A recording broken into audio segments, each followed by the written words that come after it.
want to talk to you about performance. In particular, I want to talk about NAS performance. And ultimately, I guess I want to talk about scale-out NAS performance and Isilon's clustered storage solution.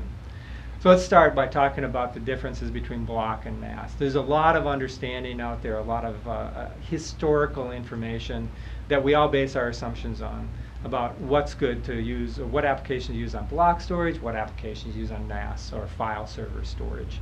And I'm here to tell you the world's changed a little bit, and I want to make sure that you understand the changes that have gone on so that you can break free of being tied to your SAN for solutions that in fact would be easier and better managed over on a NAS solution.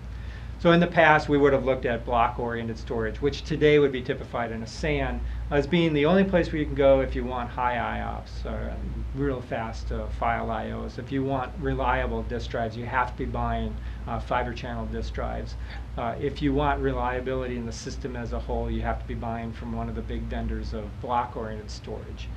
These things have changed a lot. In fact, in the new world of NAS, where we have scale-out solutions, we have performance that meets or exceeds most of the basic SAN solutions that are out there today, the ones that you would buy from any of the premier vendors.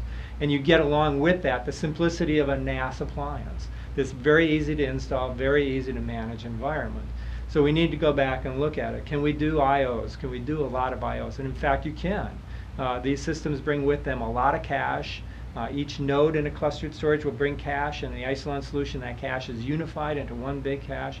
You're not limited to 16, 24, 64 gigabytes of cache. Every node with it will bring up to 32 gigs in each cache. And that collectively looks like one big environment. That's a big deal. We also bring lots of disk drives to the equation, and they're based on either low performance, low cost SATA drives or high performance SAS drives. So you can get high performance, and we lay the data out consistently and continually across all these disks. So you get more and more performance as you add storage and as you add nodes into the system.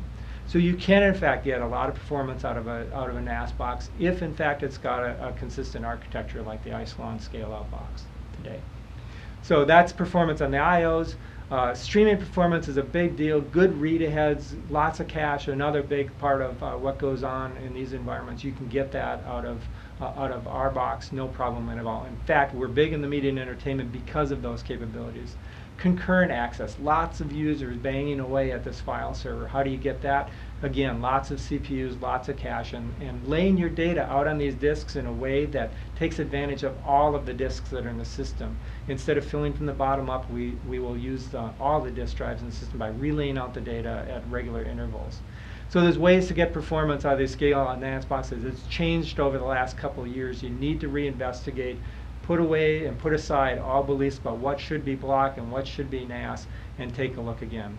I hope that helps understand a few things and intrigues you enough to give us a call. Call your local sales guy, call 100 number at Isilon, and get up to date on what we can do with scale-out NAS. Thanks. Have a great day.